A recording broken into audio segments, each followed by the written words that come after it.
Hey there, welcome once again to Hiker Homily. And I know it's been a little distance between the last one, and like I said, quite a few Hiker Homilies ago. I'm no longer, especially since I kind of had other things that was supposedly going to be going on in the spring and stuff like that, no longer really pushing myself to do a Hiker Homily every single week. Um, Number one, that's mainly one of the reasons, by the way, isn't because I'm losing interest.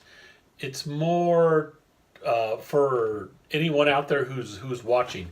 If I feel pressured of having to do a hiker homily every single week, um, you're going to get some not weekly hiker homilies, but week hiker homilies, if you know what I mean.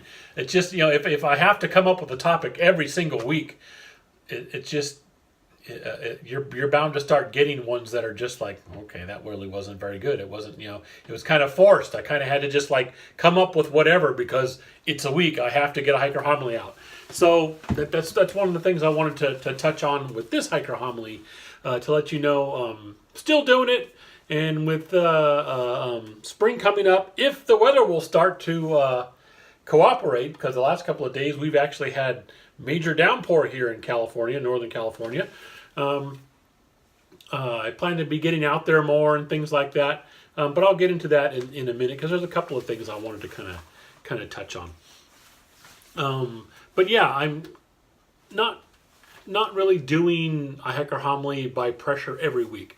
When I come up with a topic I really feel, I don't know, passionate about, or I feel like it really needs to be talked about, or get it out there to see what other people think, then I'll do a hiker homily, and because that's kind of what these are for, is kind of me to rant on certain subjects, or like a sounding board to kind of put it out there, what does everybody think, type of thing. I don't want to feel like I'm having to do one, and then it's just not fun anymore for either of us. For me doing them, and for you looking at them, watching them. Neither one of us will be having fun if it just feels like it's kind of like, well, I had to. It's a week, so I have to do it. Every week I have to put out, it's just, not really big on that. So I wanted to touch on that. The other thing I wanted to touch on is again, I've always been about full disclosure. I talked about what happened on the PCT and things like that, and I've in the past talked about other things and stuff like that. And I'm gonna 100% admit to you. I'm having a struggle right now with, I don't know really exactly what it is. I don't know if because of what went on the Pacific Crest Trail shook my confidence, or if it has nothing to do with that whatsoever, if it's just some strange form of depression I'm fighting. I don't know, but I am really finding it difficult to be motivated to get out. And I do have some legitimate reasons why my family schedule, my son is still in school and I do have responsibilities there. For a while he was doing track and field. I wanted to make sure I was an involved dad with that, and was having a great time helping out at track meets and things like that. I'm proud of that boy. He's really something. My daughter is home from college. I want to spend time with her when I can, and she is working. So when she's at work and stuff, I have some free time. But that brings us back to a house where we have 3 drivers, with my son being 16, probably soon 4 drivers, but 2 vehicles, and my wife working Monday through Friday. That makes transportation an issue. If my daughter has to work, my wife does too, then sometimes I'm stuck here with no car whatsoever. Just all kinds of stuff like that. So those really aren't excuses, but they are legitimate reasons for sometimes why I don't get out. But I'll fully 100 again. Transparency, 100% admit to you. There have been several days, plenty of days, last week when the weather was fantastic. I could have got off my derriere, my ample derriere. I'll go ahead and say that again, full transparency. I could have gotten off my big butt and gotten out there and at least done some walking. I mean, not having to hit a trail, but the town I live in, Stockton, has a lot of fantastic walking, biking, running paths, all kinds of bike paths and things like that you could walk on hike on. There's all kinds of levee roads and stuff that are open access to the public. Some are private, you're not supposed to go on them, but quite a few of them are publicly open. You can walk on them. There's a good 5-mile loop out near my house, things like that. I could have gotten out there and I didn't. And I don't know, I'm kind of struggling with it. I mean, I literally had the conversation with myself in my head. You're just sitting here. Why don't you go out there? I don't feel like it. Okay, but I'm telling you, this is the conversation I'm having in my head. Once you get out there, you usually feel better once you're out there. You just got to get out there, and then you start feeling better. You end up being glad you did it. Yeah, I know, but I just don't feel like it, and I end up just defeating myself and end up not doing it. And and I don't end up just like literally just sitting in like a lump and doing nothing. I end up getting up and like working in my garden or doing something around the house that needs to get done. So I don't completely just turn into this lump that doesn't move. I get up and I do things, and the garden's looking good, and stuff around the house is getting fixed, and my wife doesn't have to worry about doing things like laundry, dishes, anything like that. Being retired, I have that time. I take care of all that kind of stuff. I cook dinner for the family most nights, so that's cool. It's not like I'm doing nothing, but at the same time, I do have time to get out there, and I don't. So I'm trying to fight that because I need to do some of the things I want to do this summer. Especially later in the summer when we finally get some snow out of the Sierras and we have some trails to walk on. Right now, a lot of the places I want to go backpacking still have feet and feet of snow on it in the northern Sierra here.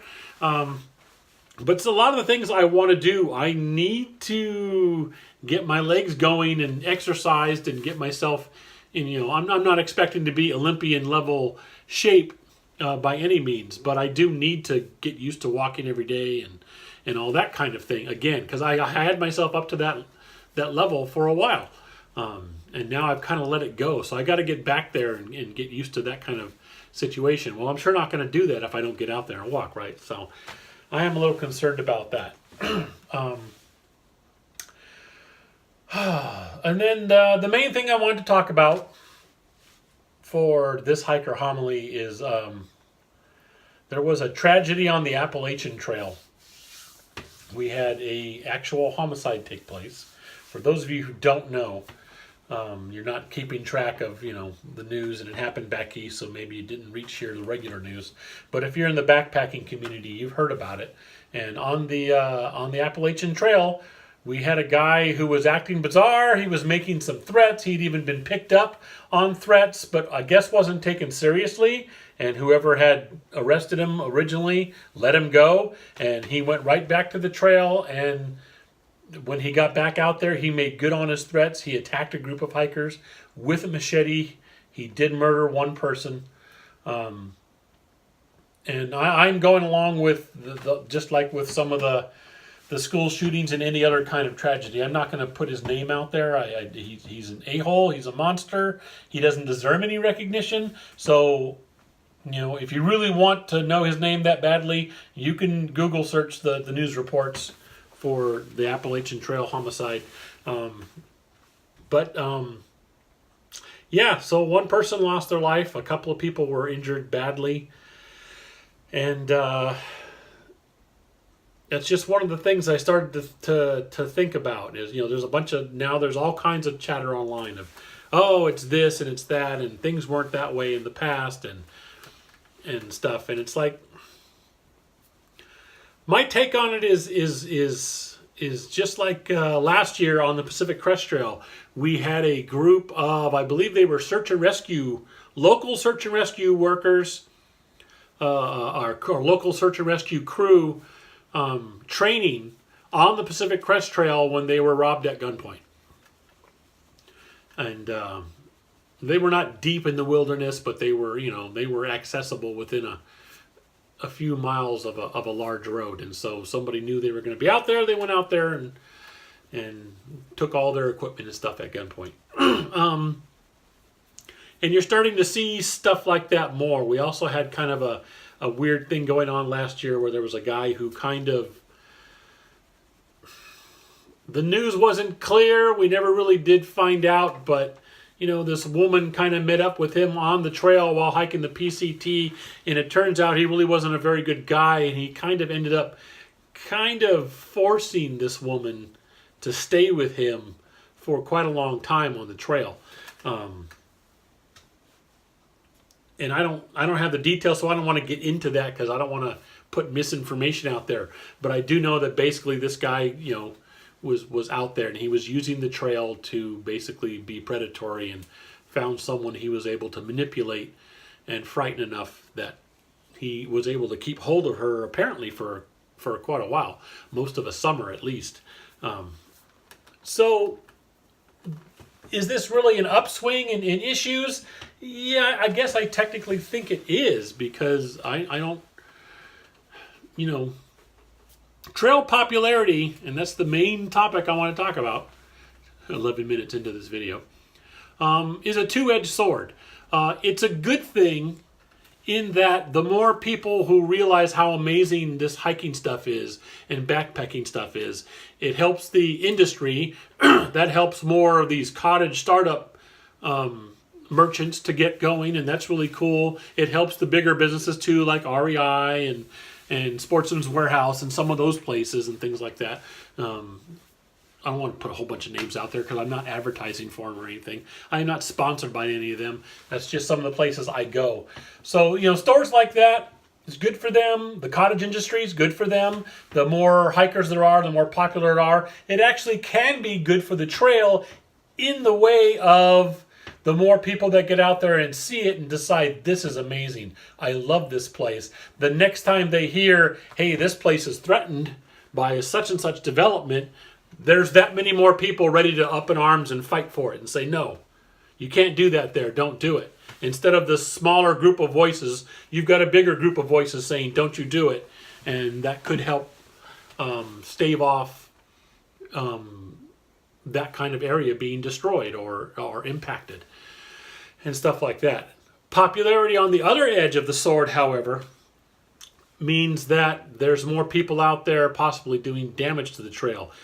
We've seen this issue in the Pacific Crest Trail. One of the reasons why they eventually went into the permit system was because you would have hundreds of people all starting within the same couple of days and just trampling the crap out of all these areas. These beautiful, pristine areas that we love to hike through were being turned into this massive herd trough that was just getting trashed. So, and I'm seeing that even on trails that have permits, like I think I've said it before, my experience on the Lost Coast Trail. Absolute beautiful areas, but then there were certain areas where there's like designated camp areas and stuff like that. This is where you should try to make and camp in the first night. Second night should be here. Some of those places are completely trashed because that trail has become very popular, and campsites that were designed for and can really fit 5 or 6 people are now fitting 30. And they're having that trouble on the PCT. I'm not sure about the AT. I know the AT is a little more established with they have a lot more shelters and things like that. So I think that kind of abates that issue. You've got this area that's, hey, this is just the way it is. I don't know what it looked like a long time ago when the trail was first established, but now it's got a shelter on it and an outhouse and a lot of space where tents are always on and things. So there it is. It's a camp space. Just deal with it. And then when you leave it, you've got, woods and pristine and all that kind of stuff. The PCT may be going that direction more and more. Right now, the PCT is a little more wilder than that. There are some very established camp areas, but most of the time it's just, this is flat ground. You can fit about 3 tents here. Gut Hook says so. And you look and, yep, there it is. It's not, an actual campsite. It's just happens to be flat. There's nothing growing there. You can fit this many tents. But the more people that use the trail, the more those areas will become, either trashed, or in order to try and set something up, they're like, okay, so people don't go over here and completely screw this up. Let's just turn this into an actual camp spot. And that's when you start getting shelters, outhouses, things like that.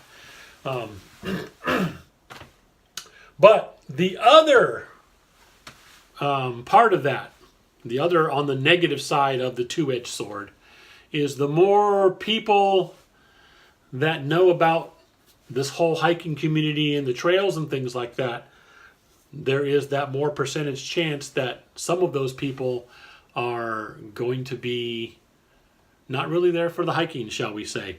I learned in my old career that really, in any given large human community, only on average about 7% of the community are really the criminal element.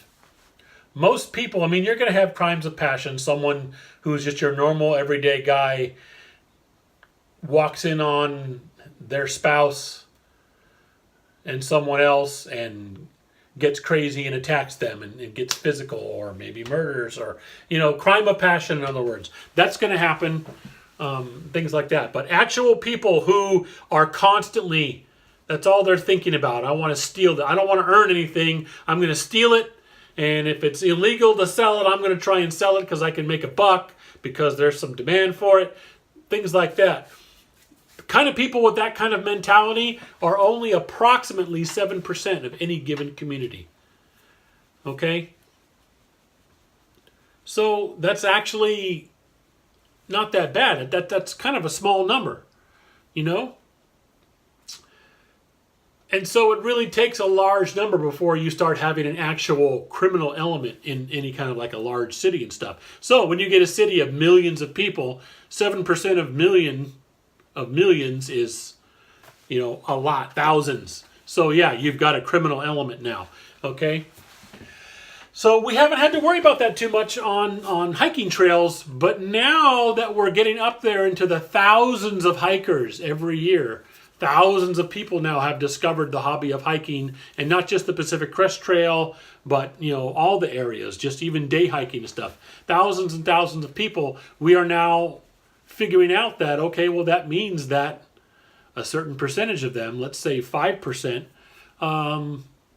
found out about this because of the popularity and have figured out in their mind, what can I do to take advantage of that in my way? And in their way usually means some kind of criminal way. Can they hide out there and use those trails and go off the trails to grow drugs and stuff like that? We've had those issues before. Can I get out there as a predator and get a hold of somebody?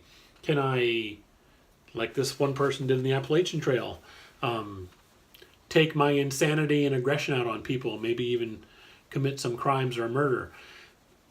Unfortunately, the more popular hiking becomes, the more people who get involved in that hobby, the slightly larger chance that we're going to have more of those kinds of issues, and it's unfortunate.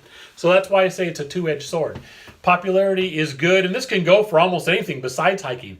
Popularity can be very good, but there is absolutely no way that anything, whether it's hiking or your favorite band or a TV show you like, there's absolutely no way that it will not be unchanged if it becomes extremely popular.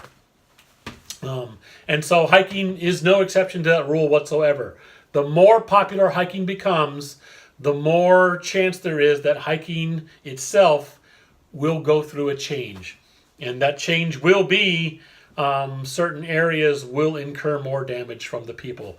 Certain areas will become more dangerous. Because some of the folks that are out there are not out there for hiking and for nature. They're out there to take advantage of the situation that hiking presents, which is people far away from any kind of authoritative help, the police, any kind of rescue, anything like that, any kind of authority. When you're out there hiking, you are way out there, and some folks would just love to take advantage of that for various reasons. So I just kind of wanted to touch on that. It's kind of a sad thing, but it is an absolute fact. The more popular something becomes, the more chance there is that it is going to change. But like I say, that sword is double-edged. And I can turn it back over on itself. That the less popular something is, then the less opportunities there are, shall we say. Because it is. If hiking was still this rinky-dink, hardly anybody but these kind of fringe weirdos are into it type of thing, then the next time we need to save some public land Nobody is standing up for it. And the few who do are going to be, those weird hiker guys.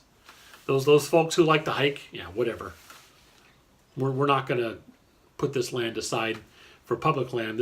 We're going to drill on this, or we're going to do this to it, or we're going to, this is the next shopping mall. So, type of thing. So it's just that two-edged sword. The more popular it is, the more protection it has, but also the more potential there is for danger and damage. What do you think? Can you think of a way that hiking will not change? The more people that do it. If thousands of people continue to add hiking to their hobbies and things like that, do you think I'm wrong and that there's just some way that it'll stay the same? Everything's going to be just fine and things like that. And I'm not saying hiking is like turning into this evil monster. I still love hiking. The people I meet out there, for the most part, are just really good people, down-to-earth people.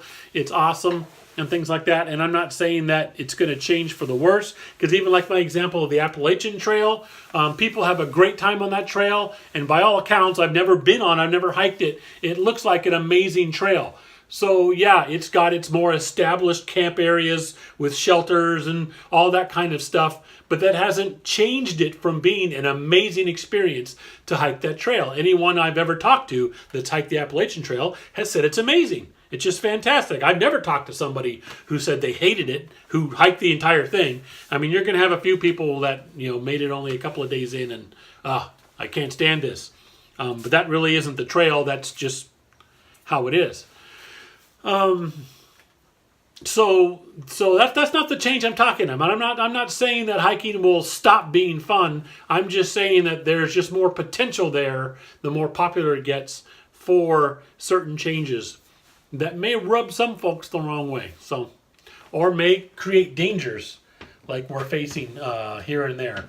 People getting robbed on the trail more often, violence on the trail more often, human on human violence, things like that. Could be there. So agree or disagree as usual. Please, you are welcome to use the comments down below or down below when I post it on Patreon as well to give your opinion, whether you agree or disagree. You can also get a hold of me, as always, at hikingforhealthca@gmail.com. And also, as always, thanks for watching. I appreciate it. And that is the latest Hiker Homily. We'll see you next time.